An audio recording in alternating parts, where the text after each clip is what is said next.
How's it going, everyone? Welcome to the channel. Today we have a new knife to check out coming in from Kizer. A big thank you to them for sending this in. In 2025, they have a bunch of new releases coming starting January 1st at 9 p.m. There are several new models coming out and some very exciting models. If you're new to the channel here and you enjoy this type of content, you're in the right place. Make sure you subscribe because I release daily videos. And as always, let us know what you're carrying in your pockets today down in the comments.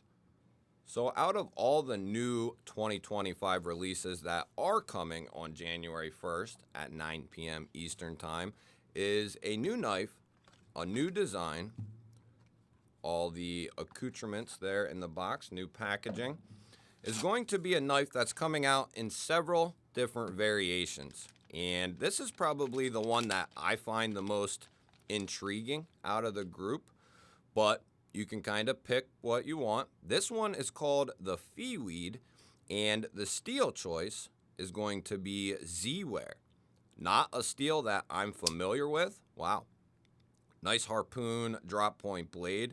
We have these kind of Superman studs, and we have a nice satin finish there. Choil looks pretty decent there. Yeah, choil looks pretty good. You'll have to let me know. We have a front flipper as well. I don't know who's designing this. We'll have to look at that, but this is coming out in S45. It's going to have several different inlay options. This is going to be camo gold carbon fiber here, and like I said, I'll have all the other variations linked down below, but they're coming out in various steels, and they're going to have different carbon fiber and different inlays that you can choose from. Here we have matching titanium studs and a matching backspacer. And then the milled tie clip is nice. It's chamfered on both ends, so that should make this pretty comfortable in hand. If you're familiar with Z-Ware, you'll have to let me know down in the comments what its attributes are, and what you think of it. I'd love to hear some input if you have any experience with it. I know at least as far as I know, the only knives that have come out in that is from Spyderco, I believe. At least, mainstream production knives. It's not a steel. You see a whole lot. So very cool that Kizer is going with that steel. So what kind of size are we looking at here? We're going to be coming in around 7 1/8 overall. And we have about 2 15/16 of cutting edge, so just under 3 inches of cutting edge, and then we'll call it 3 inches of total blade. So very common size here.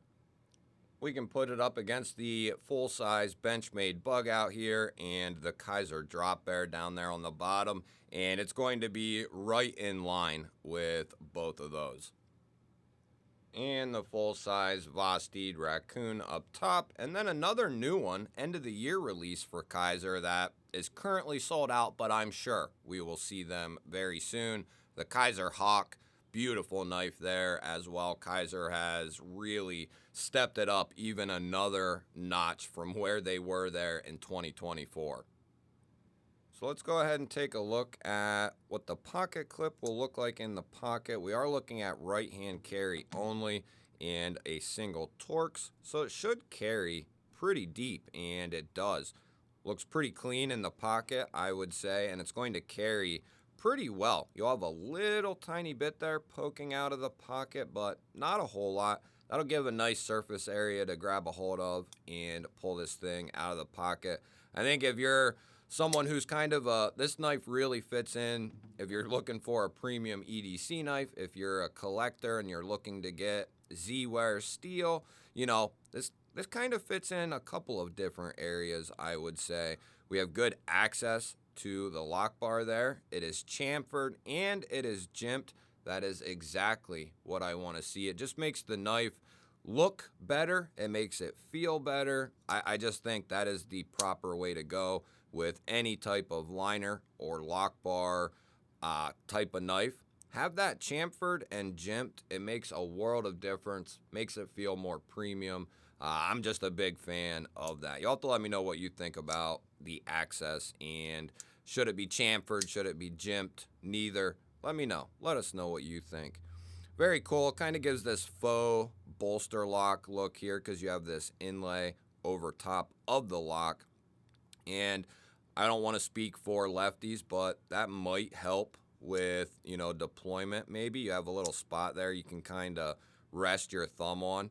Maybe awkward for some, that I can't really say, but I do know these Superman studs work pretty good and they're not uncomfortable as of right now.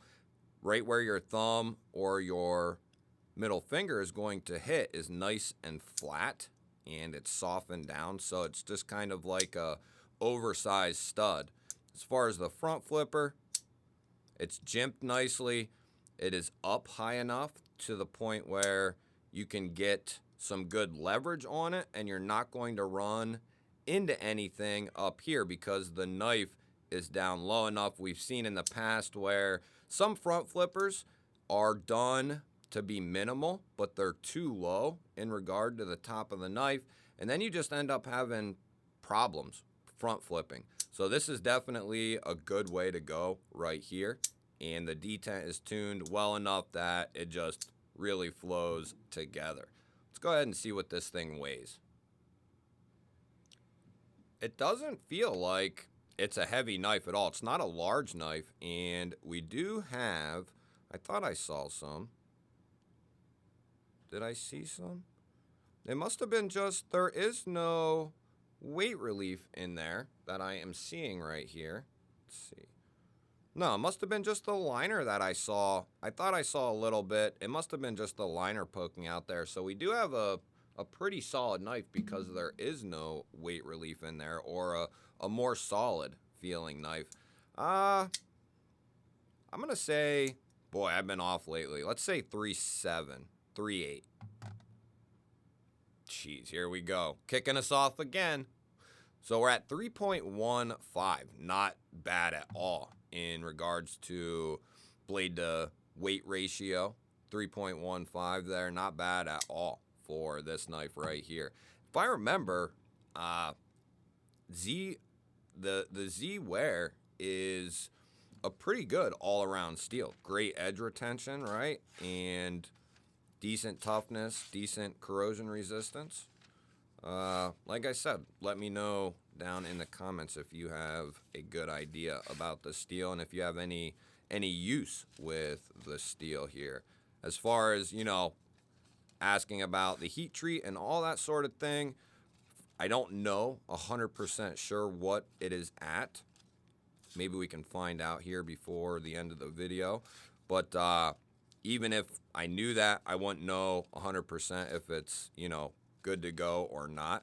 I'm going to take a guess just based on what I've seen from Kizer, over the last couple of months. They've bumped their heat treat up for M390 to 60 to 62, and they're using these different steels. I think they plan, going out on a limb here, I think they plan on these knives being where they're supposed to be, right? Them doing the stuff the right way.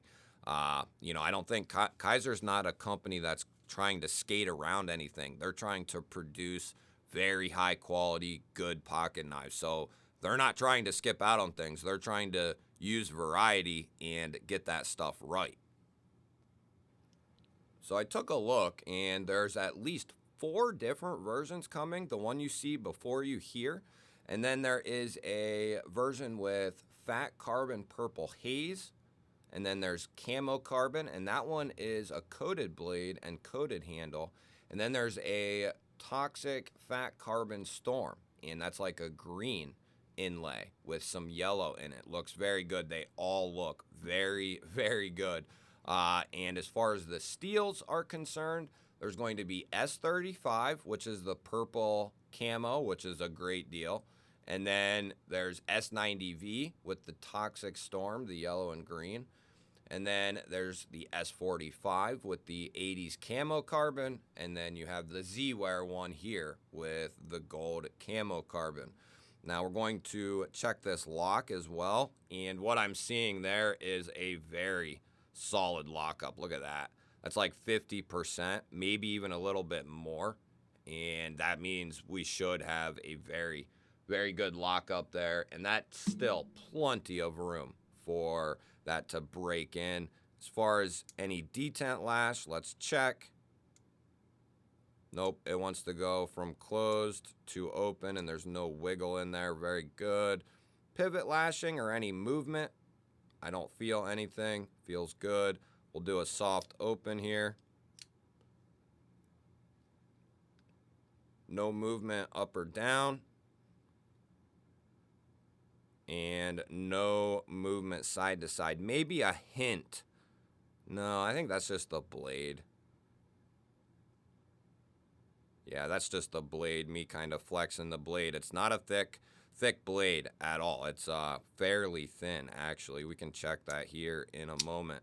But let's go ahead and we'll check this lock, make sure it's going to stay locked up properly, and we'll take a couple of measurements and see what kind of thickness we're dealing with in that blade.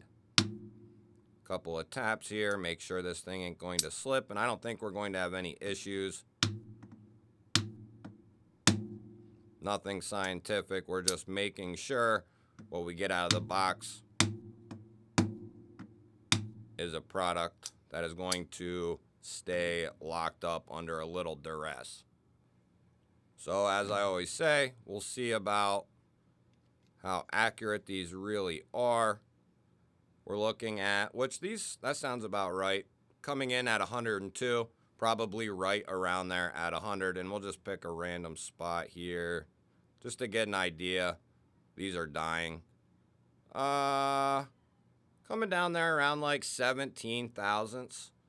Can you see that? About 18, it's saying there. So, you know, depending on how well these actually register, we're looking at a fairly thin blade stock, and it's going to come down nice and thin. I would say, you know, just going out on another limb here, I think the Z-Wear Feweed is probably going to go relatively quickly, and I'm guessing that the other versions will most likely go pretty quickly as well. So if this is something you're interested in and you can afford it, don't wait, because they will probably go pretty quick. I'm just going out on a limb. I could be wrong for sure. You'll have to let me know. What do you think of the new Feweed here? Kizer is headed in the right direction still and climbing very quickly, in my opinion. Don't forget to hit the thumbs up button. That helps push the video to more people. And if you are new here to the channel, I release daily knife and EDC content just like this. Make sure you subscribe and ring the bell. That'll notify you anytime I release new content. I'll put a couple of new videos up on your screen. Go check one of them out. Have yourself an awesome one. I will catch you guys on the next one.